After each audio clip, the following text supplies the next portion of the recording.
Dalam sejarah perkembangan Islam di Indonesia, terutama di Tanah Jawa, kita mengenal ajaran yang sangat terkenal dari Sunan Ampel, yaitu Moh Limo.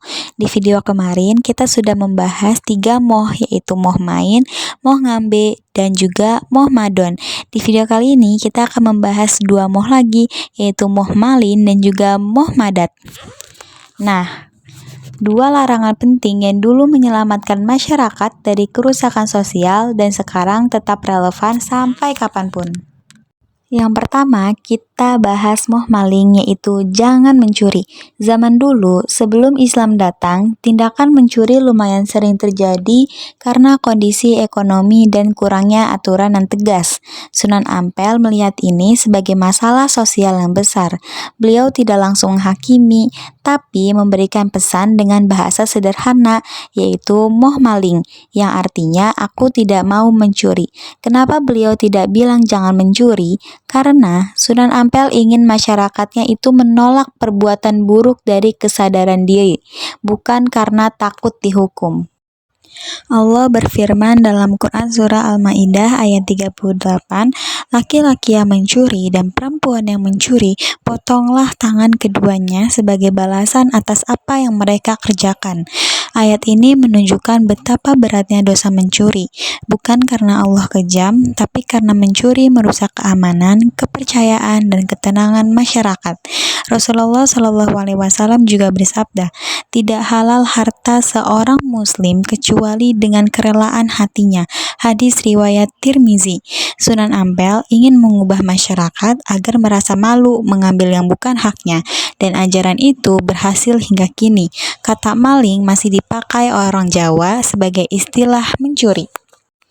Di masa kini, mencuri bukan cuman ambil barang orang. Sekarang bentuknya bisa ngakalin uang kas, nyontek, ambil hak orang, mencuri waktu kerja, ambil foto atau ide orang tanpa izin. Semua itu termasuk perbuatan mengambil yang bukan hak kita.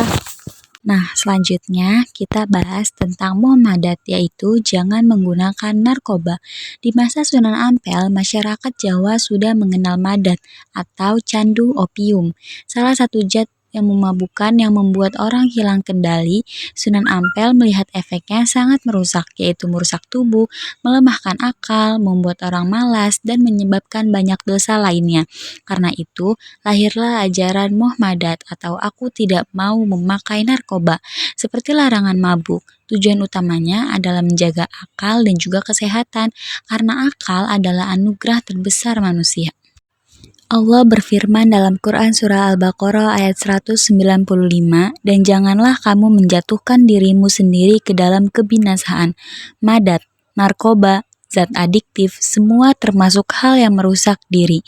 Rasulullah SAW bersabda, tidak boleh memberi mudorot dan tidak boleh menimbulkan mudorot. Hadis riwayat Ibnu Majah. Akal yang hilang karena candu akan membawa seseorang ke banyak dosa lainnya, seperti zina, mencuri, berbohong, bahkan kehilangan keluarga.